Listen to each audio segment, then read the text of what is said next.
के मधुर नाम में एक बार फिर से आपका स्वागत है। और हम प्रभु के उस कंसर्न के बारे में देख रहे हैं जहां वो हमसे अपेक्षा करते हैं कि हमारे जीवन के द्वारा प्रभु के राज्य में और लोग आ पाए। हमारी बाहरी एक्टिविटीज के द्वारा, हमारे आंतरिक जीवन के द्वारा, हमारे हर पहलू के द्वारा कैसे न कैसे करके जो है प्रभु के राज्य में आत्माएं जीतने पाए। और वही रिवार्ड का एक महत्वपूर्ण कारण है। रिवार्ड का एक महत्वपूर्ण कारण है। सो हमारी बराबर कोशिश होनी चाहिए कि हमारे जीवन के द्वारा प्रभु के नाम की महिमा हो और कम से कम एक आत्मा यदि सीधे तरीके से, डायरेक्ट तरीके से न भी जीत पाए तो इनडायरेक्ट तरीके अपनाएं, जिसके बारे में मैंने पहले बताया है कि इनडायरेक्ट तरीके क्या होते हैं। कि यदि मैं सीधे आत्मा नहीं जीत पा रहा हूं तो मैं उन लोगों के साथ, उन संस्थाओं के साथ जो है सहभागी हो जाऊं, प्रार्थना के द्वारा, अपने सेवकाई के द्वारा, अपने धन के द्वारा, ताकि प्रभु का कार्य जो है मेरे जीवन के द्वारा कहीं ना कहीं पूरा हो। यदि डायरेक्ट तरीके से नहीं जीत पाते हैं तो इनडायरेक्ट तरीके से भी हम प्रभु के कार्यों में जो है जुड़ सकते हैं, जिसके बारे में मैंने पहले बताया है। और आज प्रभु, जैसा हमने पहले देखा था, प्रभु ने 70 लोगों को चुना, प्रभु ने 12 लोगों को भी चुना था और उनको भी यह कमीशन दिया था कि जाओ सुसमाचार प्रचार करो। मैं लूका रचित सुसमाचार में से पढ़ रहा हूं। लूका रचित सुसमाचार उसका 9वां अध्याय और पहली आयत से आगे तक। लूका रचित सुसमाचार 9वां अध्याय पहली आयत से। फिर उसने 12 को बुलाकर उन्हें सब दुष्ट आत्माओं और बीमारियों को दूर करने की सामर्थ और अधिकार दिया और उन्हें परमेश्वर के राज्य का प्रचार करने और बीमारों को अच्छा करने के लिए भेजा। देखिए 4 चीज प्रभु ने करी। दुष्ट आत्माओं और बीमारियों को दूर करने की सामर्थ और अधिकार दिया। तीसरी चीज, परमेश्वर के राज्य का प्रचार करने। चौथी चीज, बीमारों को अच्छा करने के लिए भेजा। और उसने उनसे कहा, मार्ग के लिए कुछ न लेना, न तो लाठी, न झोली, न रोटी, न रुपये और न 2 कुर्ते। और जिस किसी घर में तुम उतरो वहीं रहो और वहीं से विदा हो। जो कोई तुम्हें ग्रहण न करेगा उस नगर से निकलते हुए अपने पांव की धूल झाड़ डालो कि उन पर गवाही हो। सो वे निकलकर गांव-गांव सुसमाचार सुनाते और हर कहीं लोगों को चंगा करते हुए फिरते रहे। 10वीं आयत में लिखा है, फिर प्रेरितों ने लौटकर जो कुछ उन्होंने किया था उसको बता दिया और वह उन्हें अलग करके बैतसदा नाम एक नगर को ले गया। ये प्रभु का कमीशन था, ये प्रभु का आज्ञा थी चेलों के लिए। और इसके साथ प्रभु ने जो है कैसे रहना, क्या साथ में लेना, क्या तैयारी करना, सब इस विषय में जो है प्रभु बताते रहे। यदि हमारे दिमाग में, हमारे मन में प्रभु के लिए आत्माएं जीतने का यदि जुनून सवार रहेगा तो ही यह संभव होगा। आप सोचें चलते फिरते ये काम हो जाएगा तो नहीं होगा। शैतान इतना आसानी से अपने राज्य में से किसी को जाने नहीं देता है।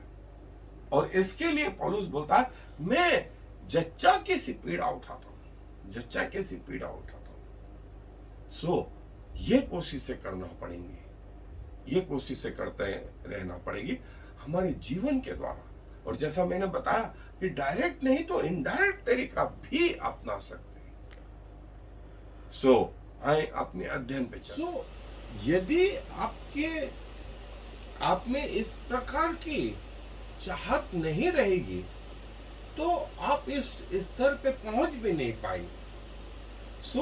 एक प्रकार की दीवानगी जैसे पौलुस में, पतरस में जो प्रभु ने भर दी कि हमें जो है प्रभु के राज्य के लिए बढ़ोतरी करना। और ये जो है उनमें से एक महत्वपूर्ण चीज कि हमारे आत्मा में दूसरी आत्माओं के लिए जो है बोझ हो। यदि दुनिया में प्रभु के सुसमाचार को सुने बगैर किसी की मृत्यु हो रही है, उसमें हम भी कुछ हद तक इन्वॉल्व रहेंगे। कुछ हद तक इसका हिसाब हमसे भी लिया जाए कि तुमने क्यों नहीं प्रचार किया। और इसके लिए हमको न सिर्फ आत्मिक रीति से, लेकिन जो है शारीरिक रीति से भी ट्रेंड होना पड़ेगा। अपने आप को तैयारी में, अपने आप को इस स्थिति में लाना होगा। सो आत्माएं जीतने के लिए जो है हमेशा कहीं पर भी, किसी भी समय, किसी भी भाषा में तैयार रहना चाहिए। वो स्थान जहां ये चीज करी जा सकती है, कोई चर्च ही नहीं, लेकिन ऑफिस, रेस्टोरेंट, प्लेन में, सफर में, फोन पर, कहीं पर भी जो है आपको टॉपिक मिले तो आप प्रभु को शेयर कर सकते हैं। और ये एक कला होती है कि प्रभु के वचन को कैसे प्रचार करें। आपके जब मेरा अभिषेक हुआ डीकन पद के लिए, सो मुझे एक पास्टर ने कहा कि किसी भी रीति से कोशिश करो, आपको कोई कहीं बुलाए, किसी बर्थडे में, किसी शादी में, कोई छोटे मोटे धन्यवादी फंक्शन में, दुख के समय में भी, किसी भी समय, इवन ग्रेवयार्ड में, कहीं पर भी ये कोशिश करो कि प्रभु को कैसे महिमा मिले और कैसे हम प्रभु की आराधना करें। बोले उस जगह एक प्रभु का वचन बराबर पढ़े, प्रभु के आराधना के लिए 1, 2, 3 गीतों को गाएं, प्रार्थना करें, उस घर में आशीष का कारण बने, उस घर में आशीष का कारण। ये एक सीनियर जो है पास्टर ने मुझसे कहा, जो मुझे बहुत अच्छा लगा, बहुत अच्छा लगा। और ये कोशिश हमारी कि कहीं ना कहीं कैसे न कैसे करके प्रभु को महिमा दें। और जो है कैसे प्रभु कार्य करेगा हमको नहीं मालूम, लेकिन हम यदि हमारी कोशिशें रहेंगी तो हो सकता है कई सालों बाद भी आपके जीवन के द्वारा से प्रभावित होकर के फला व्यक्ति जो है उसने प्रभु को जानने की कोशिश करी और प्रभु उस पर प्रकट हुए। एक सच्चे व्यक्ति की सच्चे तलाश उसे सच्चे परमेश्वर तक पहुंचा देती है, और वो सच्चा परमेश्वर कोई और नहीं, वो प्रभु यीशु मसीह। इसीलिए जो है हमें इस बात की चिंता नहीं करना चाहिए कि आज या कल में परिवर्तन आ जाएगा, साल 2 साल में आ जाएगा। कई बार सालों में जो बीज बोया है वो कब फलवंत होगा ये प्रभु ही जानते हैं। और जो है सोल विनिंग प्रोग्राम, आत्मा जीतने का प्रोग्राम जो है उसमें शामिल हो और जो है लगातार दुआ करते रहे, अपने आप को तैयार करते रहे कि प्रभु मेरे जीवन के द्वारा एक आत्मा तेरे पास आने पाए, चाहे सीधे तरीके से, चाहे इनडायरेक्ट तरीके से। और जैसे यशायाह में हमने देखा था, परमेश्वर स्वयं बोलता तुम ही न्याय करो। मैंने अपनी एक दाख की बारी लगाई, उसके चारों ओर जो है बाड़ा बांधा, उसमें से पत्थरों को बिना और एक अच्छी दाखलता उसमें लगाई, उसके बीच में एक गुम्बद को तैयार किया। सब कुछ करने के बाद भी जब मैं उसके पास गया तो मुझे उसमें कटीले झाड़े मिले। अब मैं ये करूंगा कि उसके बागड़ को तोड़ डालूं ताकि जंगली जानवर आकर के उसको खाएं। और प्रभु हमसे ये चाहता था कि हमारे जीवन से जो है, यदि हमें इस बात की ललक है तो प्रभु एक दिन यह पूरा करेंगे कि हमारे जीवन से प्रभु के द्वारा या प्रभु की महिमा हो। इसके लिए दिन रात आप प्रभु के प्रति समर्पित रहे।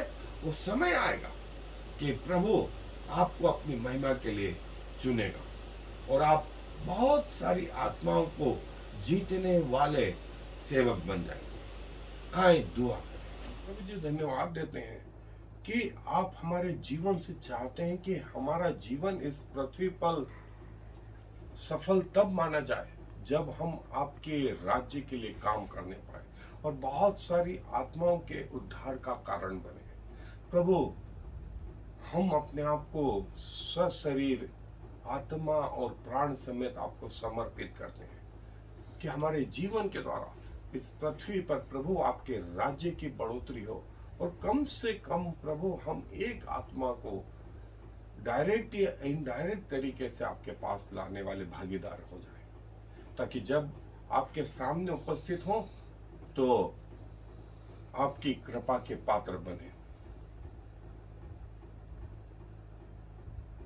धन्यवाद प्रभु, जो आप हमसे बातें करते हैं और हमारे जीवन को उद्देश्य रहित नहीं परंतु उद्देश्य के साथ जीना सिखाते हैं। क्योंकि सारा आदर आपको देते हुए इस विनती को प्रभु यीशु मसीह के नाम से मांग लेते हैं। आमीन। और फिर